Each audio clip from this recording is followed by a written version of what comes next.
Olá, estamos de volta e agora a gente vai falar sobre algumas curiosidades sobre Bitcoin, ok? A gente vai começar aqui falando de alguns mistérios. Então eu gosto bastante de mistérios, né?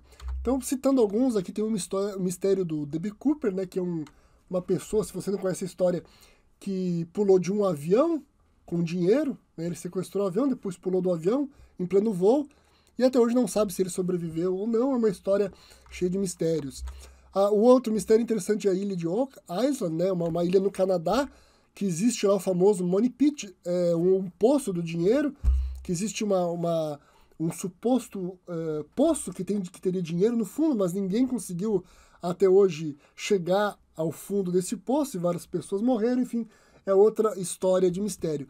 E o Bitcoin também tem o seu tom de mistério aí, que é com relação ao autor, o Satoshi Nakamoto, que é a pessoa ou a empresa que criou o Bitcoin, mas que ninguém sabe quem é até hoje. Existem várias suposições, mas o certo é que ninguém conseguiu descobrir até hoje quem é. O que se sabe é que foi ele que criou, ou a pessoa, ou o pseudônimo da pessoa da empresa que criou o Bitcoin.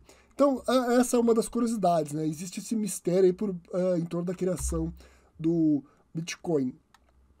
Uma outra questão aqui, uma outra curiosidade, o Bitcoin ou altcoin. Altcoin é o nome que se dá para moedas alternativas, que não são o Bitcoin original. Então existem mais de 2.500 moedas criptográficas, né? Muitas derivadas diretamente do Bitcoin. E cada uma busca trazer algum diferencial e inovação. E claro que a mais lembrada, a mais valiosa, que tem mais valor de mercado é o Bitcoin.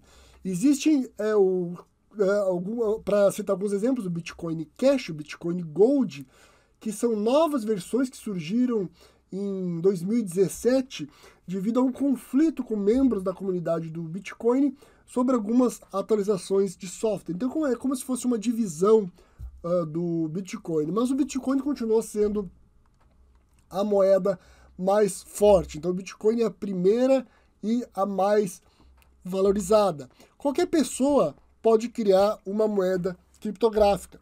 Como a gente viu, existem muitos e todo mundo quer, né, busca alguma forma de diferenciar a sua moeda, buscando tornar ela valorizada, ok? Ataques, né? Claro que, como qualquer outra coisa, as moedas criptográficas e blockchain sofrem ataques. Por exemplo, aqui em 2010, uma falha permitiu que um volume muito grande de bitcoins fosse inserido em um bloco. Foram mais de 184 bilhões de bitcoins. O software foi atualizado horas depois pelo criador e os bitcoins esses gerados foram apagados. Uma outra curiosidade é que com a primeira transação usando bitcoins, se comprou 2 pizzas em 2010, foram pagos 10 mil bitcoins e 10 mil bitcoins já chegou a valer mais de 100 milhões de dólares. Então imagine que 2 pizzas mais valiosas, ok? Com relação aos bitcoins ainda, todos os bitcoins valem mais de 150 bilhões de dólares.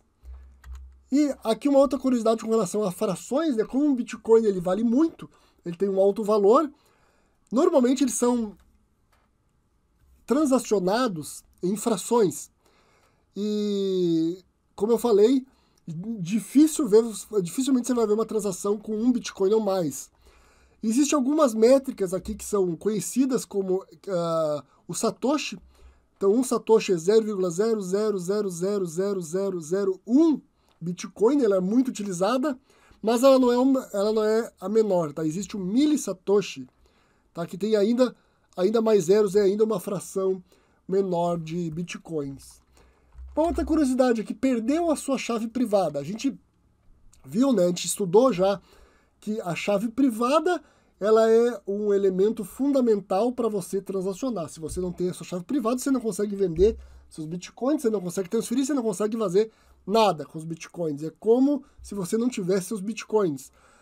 Foi feita uma analogia do banco, né? Como se você perdesse o cartão de crédito, o cartão e a senha. Só que mesmo se você perder o cartão e a senha, você vai lá no banco, eles vão gerar um novo cartão e uma senha para você. Agora, se você perder a sua chave privada, não tem a quem recorrer. Acabou. Ninguém vai conseguir gerar uma nova chave privada para você. Por quê?